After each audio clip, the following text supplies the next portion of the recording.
as a business.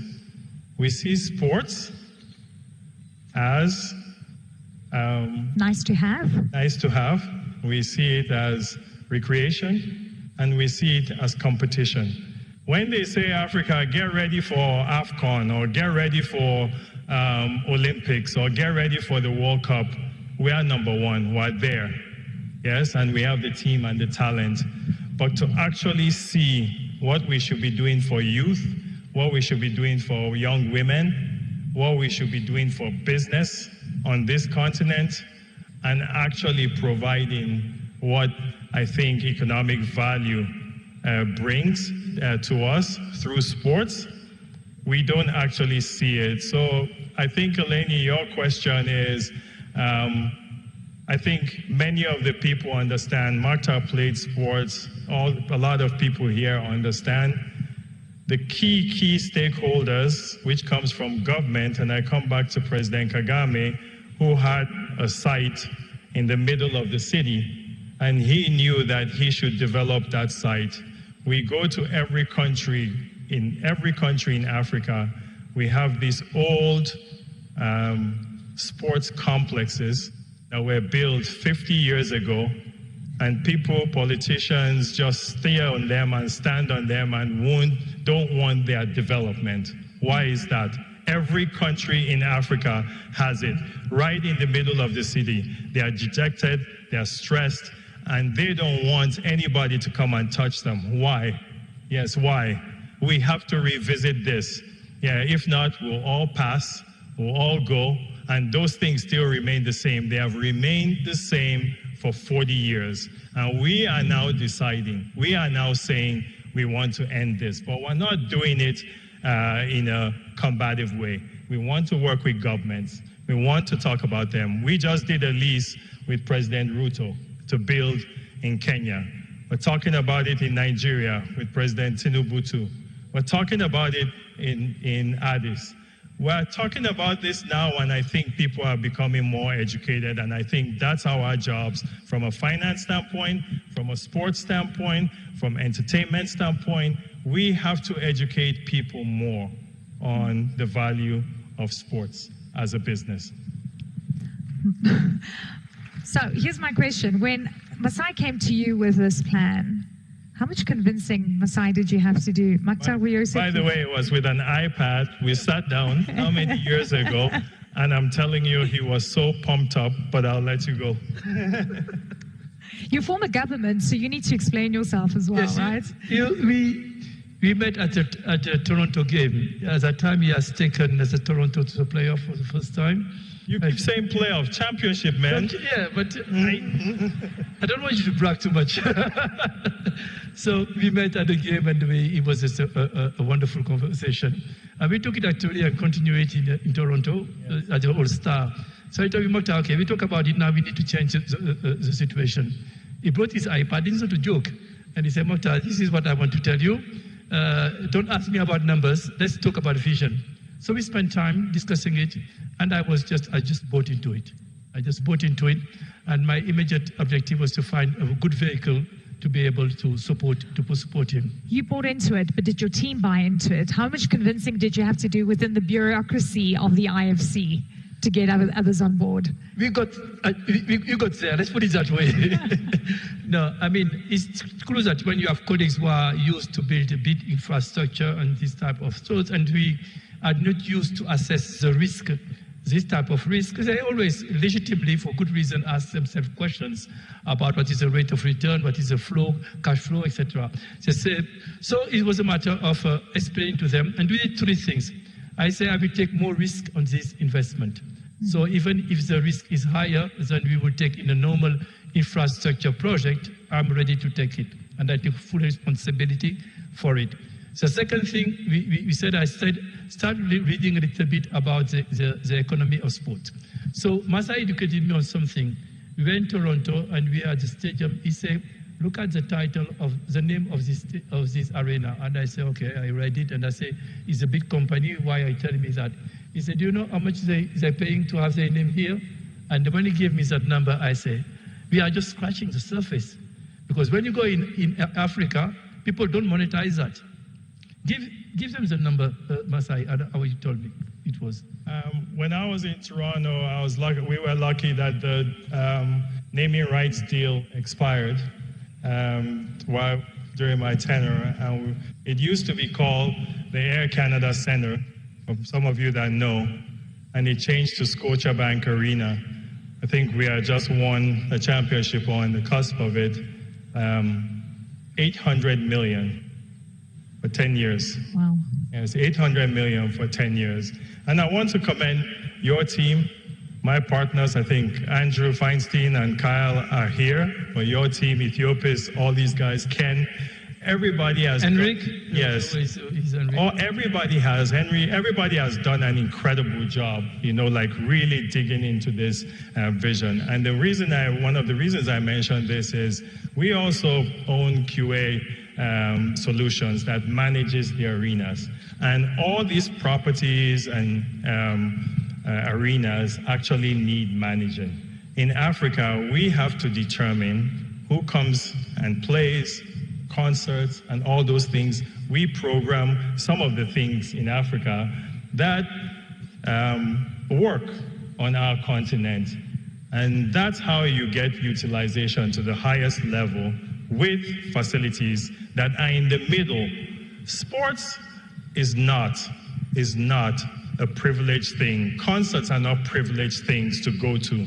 Yes, everywhere you go to these arenas, everybody goes to these things. It doesn't matter your class. You buy your tickets, you find the tickets that you can get, and you go to these games. But, Masai, I want to say something that people don't know because they were too young for it. I saw Michael Jackson 5 in Senegal. Okay? Today, which young African had a chance to see Michael Jackson during his lifetime in Africa? You saw Michael Jackson live? No, I saw the Jackson 5 live when I was a kid in Dakar. They were touring Africa. Oh. I saw James Brown in Senegal. He was touring Africa. So just to tell you that, guys, we haven't been big progress. We've been backward. Because at that time, James Brown went to Africa and toured. The Jackson 5 visited countries in Africa. So when I say to the youngster today that, they look at me and say, no, you they cannot imagine. So we thought that it's a new question, but it happened in the past. We're just catching up with what happened in the past. And at that time, it's because the business was not as demanding in terms of insurance, in terms of infrastructure. Those people were ready to tour in stadium without having the insurance. The world has evolved as demand infrastructures are different. We are just catching up. And I can tell you, when you talk to Yusundu and Ozis during the summer, they go in Europe because they cannot travel to Kenya, Nigeria, Cote d'Ivoire, and have one tour where they make money. They would have loved to do it. Today, actually, when these artists travel, what they do? In Francophone Africa, they go to the French Cultural Center, they go to one stadium here, they run one trip here and come back. So what we're talking is building an ecosystem. And when they come here, Maktar, they've come here. With the BK Arena, they have come here.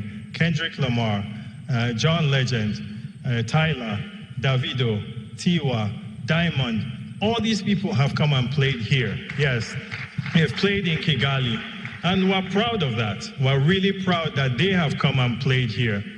But the key to all of this being a strong economic driver for the continent and for us to monetize at the highest level, there has to be a circle, some way, somehow.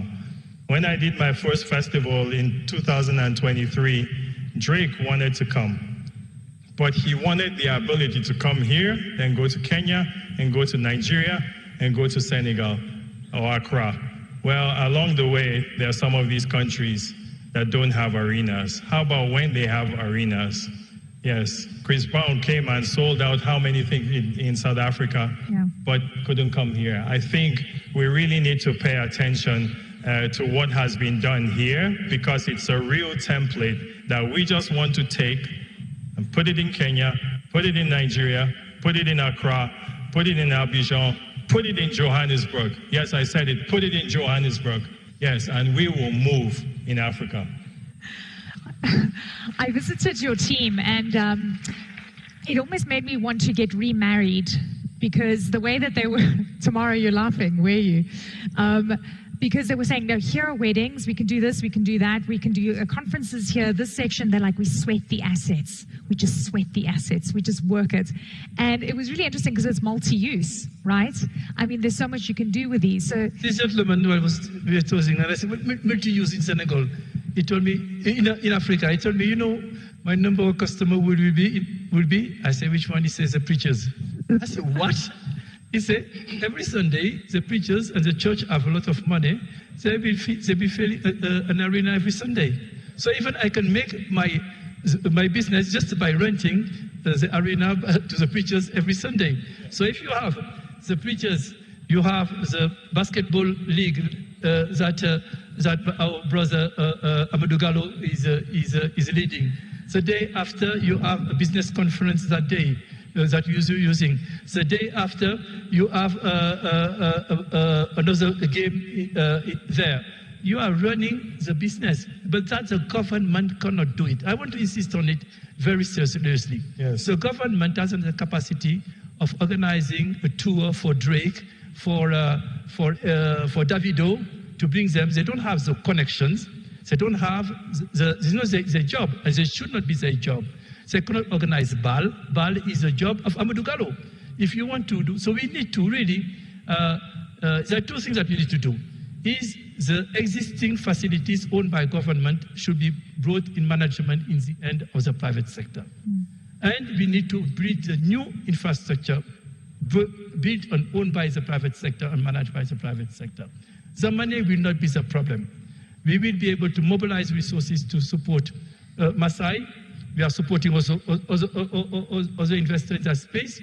This is not the problem. The problem is just what he said, that government realize that they are sitting on assets that they are not monetizing. A big piece of land sitting in some of the cities is a lot of money that can be monetized. And understand that maybe we will not have $800 million to name an arena in Africa, but maybe $200 million. But $200 million is already a lot of money if you have it over 10 years to sustain that infrastructure. Carl, did you hear that? That's the renegotiations for Bank of Kigali. BK Arena is incredible. And what they've done, I think the support that Bank of Kigali has brought. Yeah, but there's going to be competition. I bet you when this is built and grown, when I say built, when it continues to grow and the business that it brings.